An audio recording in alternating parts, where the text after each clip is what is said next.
नमस्ते प्रणाम, मैं किशोर लाल यादव और मैं हूँ आकांक्षा पुरी। हमारा बहुत प्यारा सा सॉन्ग आ रहा है बोका म्यूजिक से, जिस सॉन्ग का नाम है लटक जीवा। लटक जेबा। बोका म्यूजिक जब चलता है बोका तो कौन है उसको रोका। तो हमारे कृष्णा बेदर्दी जो कि प्यारे राइटर हैं, अरे ये उन्हीं के सज्जन से ये गाना बना हुआ है और बहुत प्यारा सॉन्ग है।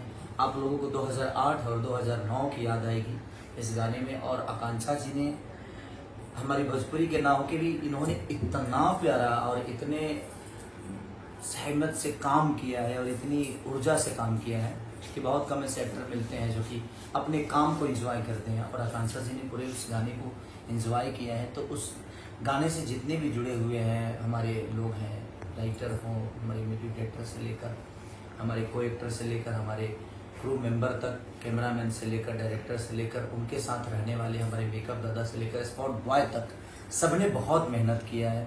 तो बस आप अपना प्यार और आशीर्वाद दीजिए, बहुत सारा प्यार दीजिए हमारे सॉन्ग को। हमारा सॉन्ग जल्द ही रिलीज होने वाला है, परसों बहुत जल्द आपके सामने आने वाला है हमारा सॉन्ग। तो देखिए और ढेर सारा प्यार दीजिए। बोका म्यूजिक। वो का